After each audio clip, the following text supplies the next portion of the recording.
Ini satu usaha dan satu amalan yang bagus sangat. Cuma bagaimana kita nak memperbaiki amalan tersebut. Betul, sebenarnya memang ada galakan Nabi SAW untuk bersedekah bagi orang perempuan. Seperti mana yang disebut oleh hadis Nabi SAW, hadis yang dikatakan oleh Imam Muslim. Nabi sebut, ya ma'syara nisa tasaddaqna wa aksar lil istighfar fa inni ra'aitukunna aksaran ahli nar. Ini Nabi sebut. Tadi buat begitu sebut juga, wahai kaum wanita, bersedekahlah kamu dan perbanyakkanlah kamu beristighfar, minta ampun kepada Allah Ta'ala. Kerana aku telah melihat ramai kaum wanita yang paling banyak dalam api neraka. Maknanya Nabi sebut, maknanya Nabi buat, engkau buatlah dua perkara anjuran Nabi, iaitu apa? Banyak bersedekah, dan kedua banyak beristighfar, minta ampun kepada Allah atas dosa yang telah iaitu kita lakukan. Okey. Bila sebut bab sedekah ni, ada 5 perkara lah kita kena jaga dalam hal ini. Yang pertama, kalau harta tu harta suami, maka wajiblah kita minta izin. Minta izin lah. Bang, saya ingat duit awak ni sikit bagilah ke masjid supaya jadi amalan jariah. Awak tu bukan banyak sangat pahalanya.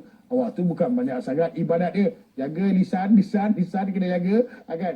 Nak buat baik tapi lisan ni jangan sampai menghina suami. Bengkak suami tu, Allah. Nak sedekah-sedekah je lah, tapi jangan kutuk aku tu yang okey. Tak apa. Maknanya kalau harta suami maka kena minta izin. Dan kalau harta kita yang tak ada kaitan dengan suami, maklumlah kita pun orang kaya katakan, yang makan di pinggan minum di cawan. Maknanya duduk ke atas kapet kapet, maka waktu tu ingat, kalau kita kaya sekalipun, orang perempuan ni kaya sekalipun, wanita ni kaya sekalipun, kalau dia nak bersedekah untuk harta dia, afdal bagi tahu dekat suami. Kalau suami tak tahu pun tak apa, tapi maknanya yang paling terbaik berilah. Maklumkan saya, bang adalah sedikit harta saya ni, maka saya nak sedekahkanlah dekat madrasah ke, dekat sekolah ke, dekat masjid ke mana, maka maklumkan suami. Supaya apa? Supaya dengan adanya makluman tersebut, suami redha dan suami gembira, dan waktu itulah dengan kegembiraan suami itu, maka redha suami itu, kita boleh masuk syurga. Okey. Yang kedua. Dan yang ketiga, ingat, nak bersedekah ni cari iaitu apa yang terbaik, sedekatun jariah, iaitu yang berpanjangan. Contohnya apa juga, tak kira lah, nak buat satu amalan walaupun sedikit, walaupun bagus pun banyak, kata kat masjid tu berterusan orang buat ibadat, sekolah atau madrasah berterusan, lepas tu bahagian perubatan punya alat ni pun boleh juga. Maknanya benda-benda yang boleh menjana pahala berpanjangan. Dan yang keempat, ingat, jangan mengungkit-ungkit dan menyebut-nyebut amalan yang kita lakukan. Macam tadilah, daripada amalan yang ada di rumah ataupun amalan sedekah tersebut. Dan yang kelima, kalau nak sedekah pun izara, ingat baik-baik, ini asas yang sangat penting, iaitu apa? Hendaklah bersedekah, berinfak, iaitu ataupun nak menerima daripada harta yang halal. Faham tak harta yang halal? Jangan kita gunakan harta yang syubhah dan sebagainya. Syubhah, wang yang haram, dia ada pengurusan wang syubhah dan wang haram. Tapi kalau kita nak dapat jadikan amalan jariah, bersumberkan rezeki itu daripada sumber yang halal. Itu yang pertama. Dan yang kedua, bagi wanita yang berkerjaya, kita tengok banyak, iaitu hadis Nabi SAW dan apa yang Allah pesan kepada kita dalam surah Al-A'raf contohnya, iaitu jagalah dua perkara. Dua perkara tahu ibu-ibu kena jaga, khususnya wanita berkerjaya. Yang pertama apa? Jagalah aurat. Dan yang kedua, jangan tabarruj. Faham tak? Yang jaga aurat ni maknanya memang penting, wajib. Untuk aurat ni wajib. Memang kita tahu hal ni, kita kena jaga. Kita kena jaga. Orang lain tak berjaga, diri kita kena jaga. Sebab kita nak dapat redha Allah Ta'ala. Suami kena ingatkan selalu. Dan tabarruj tu tak tabarruj jahiliah disebut oleh Allah Ta'ala, iaitu apa? Nak cari tarikan. Kat rumah, kalau kita tengok selebet dia, tahu tak selebet? Selamba dia. Kalau keluar, ya Allah, rangginya. Lepas tu nak berjalan pun, kalau jalan ini tabarruj jahiliah, dia tak boleh kita buat. Maka kalau kita tengok nak jalan pun, kita supaya kalau kita jalan tu orang dapat tengok kita mencari tarikan, tau, mencari tarikan, betul mencari kan. Maka waktu tu kita tinggalkan. Dan wangi-wangian kena jaga. Pakai wangian boleh, tapi sekadar yang kita bau, bukan kita pakai tu untuk orang lain bau. Jadi jagalah, khususnya wanita berkerjaya, Sebab wanita berkerja ni bagus. Sebab apa? Sebab mungkin wanita ni lebih ilmunya. Itu boleh dimanfaatkan macam guru kan. Jadi amalan jariah bagus. Lepas tu banyak benda-benda yang bagus. Cuma maknanya kena jagalah daripada 2-3 perkara supaya ibadat itu tidak tercalar dengan amalan-amalan yang boleh merosakkan ibadah kita. Wallahu a'lam. Bagaimana nak jadikan maknanya marah kepada suami itu supaya sampai kita tak masuk, sampai kita terhindar daripada bahayanya api neraka. Okey, ada 5 perkara. Saya sebut Pertama, tukar marah dengan nasihat. Kita tukarlah marah dengan nasihat kan. Nasihat kan bagus kan. Tak payahlah marah-marah. Orang ni makin tua, makin dia marah, makin kecil hati, makin membatu dan makin ego suami ni. Kaya tak? Tanyalah ni muka dia. Ya ni okey lagi ni kan. Dia makin bukan tua remaja lanjut usia, makin keras hatinya. Betul tau. Kalau ditegur ya Allah makin bengkak hatinya. Kalau nak dimarahi lagi dia akan jadi apa? Jadi akan egonya lagi tinggi. Itu biasa orang lelaki. Ego tinggi itu orang lelaki. Orang lelaki itu biasa. Orang kena faham lah. Sebab itu saya sebut yang pertama tukar marah dengan nasihat. Satu. Dan yang kedua tukar kata-kata kesat dengan lemah lembut. Kan? Tukarlah kata-kata kesat dengan lemah lembut. Cakap yang terbaik, lembut supaya suami tu dengar mendayu-dayu macam syair di telinga dia. Faham tak saya? Maknanya, ya Allah, hai bang, cakap satu-satu. Waktu yang baik, cari waktu yang baik. Jangan cakap terus pum pam. Dia buat tak tahu, akhirnya dia ambil kunci motor, start jalan. Dia belah macam tu je. Itu lagi menyakitkan hati ibu dia. Sebab itu tukar kata-kata yang kasar dengan kata-kata yang lembut. Yang kedua. Dan yang ketiga, tukar kebencian dengan kasih sayang. Macam mana kita nak beri nasihat, kadang-kadang kita benci. Benci jadi nista. Tapi kalau kasih sayang, kita membantu. Faham tak? Jangan kalau nak nasihat pasangan kita, jangan ada sifat benci. Kalau ada sifat benci, dia tidak akan jadi kesan yang baik. Tukar kebencian tu dengan kasih sayang.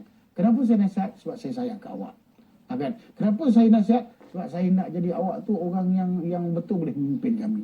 Ini benda-benda yang kita kena faham. Kalau kita ni ada kebencian, cakaplah baik macam mana pun, akhirnya belakang tu ada nista. Ada nista kan? Harap awak dia handsome bang, tapi tak boleh harap. Harap handsome dia, tapi tak boleh harap. Dia kata, ya Allah, rabak hati suami. Ibu suami ni, dia makin lagi remaja lanjut usia, lagi lembut hatinya tau. Jaga baik-baik Okey. Itu yang ketiga. Dan yang keempat, ingat, tukar sifat kasar dengan penyantun. Cakap-cakap je lah, janganlah hentak-hentak meja. Janganlah nak berpidato. Maknanya, tukar sifat yang kasar kepada sifat penyantun. Jadi taklah terperanjat suami tu. Ini tu. Sini jap, saya nak cakap awak ni tak mahu. Terus bau. Terperanjat dah suami tu. Maknanya memanglah kita bukan menyokong para suami. Tapi maknanya kaedah tu kena betulkan. Dan yang kelima, jaga baik-baik, iaitu apa? Tukar puas hati dengan cari ubat hati. Kita nak cakap, nak nasihat, buatlah. Tapi jangan sampai percakapan kita itu untuk puaskan hati kita. Kalau nak cari puas hati ni, 50 tahun kahwin, 50 tahun dah tak puas hati. Betul tak? Itu aku geram betul dengan bapak kau ni. Itu dah sampai dah remaja lanjut usia pun dia geram tu tak habis. Dah 50 tahun ni jodoh dah Allah bagi 50 tahun pun tak puas hati. Sebab itu cari ubat hati. Bagaimana? Iaitu apa? Menasihati suami. Ingatkan suami dia ada tanggungjawab. Tanggungjawab apa? Ar-rijal. Sebab itu pesan kat suami, bang, saya nak pesan ni bukan apa, Allah yang pesan. Allah sebut dalam surah An-Nisa ayat 34, iaitu apa? Ar-rijalu qawwamun 'ala nisa, bang. Awak kena jadi pemimpin kami. Kan cakap tu baik kan? Jadi suami ni dengar pun betul juga kan. Lama aku tertinggal dan terhilaf dan tak terpandang, maknanya tanggungjawab aku. Yang kedua sebut Allah juga pesan bang surah Tahrim ayat yang ke-6, iaitu a'udzubillahi minasyaitonirrajim, ya ayyuhallazina amanu qu anfusakum wa ahlikum nara, iaitu wahai orang-orang yang beriman, peliharalah diri kamu dan keluarga kamu dari api neraka. Ada tanggungjawab juga. Maknanya tanggungjawab untuk mengajak anak isteri kita jadi orang yang hidup beragama. Kadang-kadang suami ni terlupa. Pasal apa? Pasal cari duit nak bayar hutang. Standard kita fikir tu je. Dia terlupa benda tu. Dan ingat bang, ada lagi Nabi pesan bang. Satu hadis Imam Muslim. Apa Nabi pesan bang? Ala kullukum ra'in wa kullukum mas'ulun an ra'iyati. Ada pun iaitu apa? Setiap daripada kamu itu pemimpin dan kamu akan ditanya berkaitan dengan apa yang kamu pimpin. Awak ni bang, awak mimpin kami, besok depan Allah Ta'ala awak nak kena jawab tahu. Adakah awak jalankan tanggungjawab ini dengan betul atau tidak? Kita ingatkan suami. Kadang-kadang suami terlupa.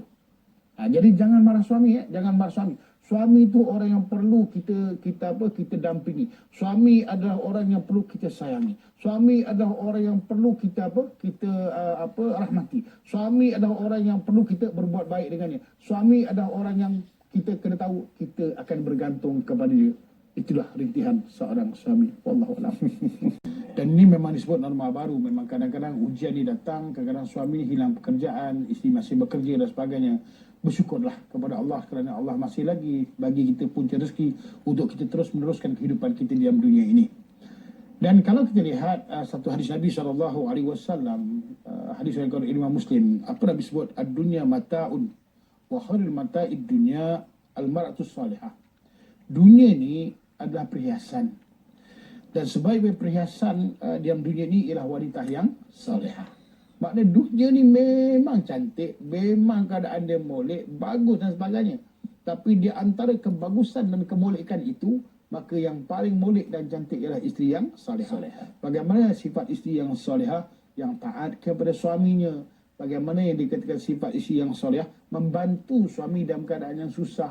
Bagaimana yang dikatakan isteri yang salihah, mengembirakan waktu suami sedang duka. Bagaimana dikatakan isteri yang salihah, maka iaitu menghiburkan suami yang sedang lara. Maka waktu ini kita lihat ramai isteri-isteri yang sedang sekarang ini membantu suami dalam keadaan norma baru ni. Maka waktu itulah tidak ada halangan sebab suami mengizinkan untuk membantu ke keluarga. Tapi dengan syarat suami jangan lepaskan tanggungjawab. Jadi pula kesedapan pula. Tak apalah, yang awak pergi kerja, saya duduk rumah. Kita tukar kita punya kerjaya. Jadi saya di surah rumah pula, bukan surah rumah.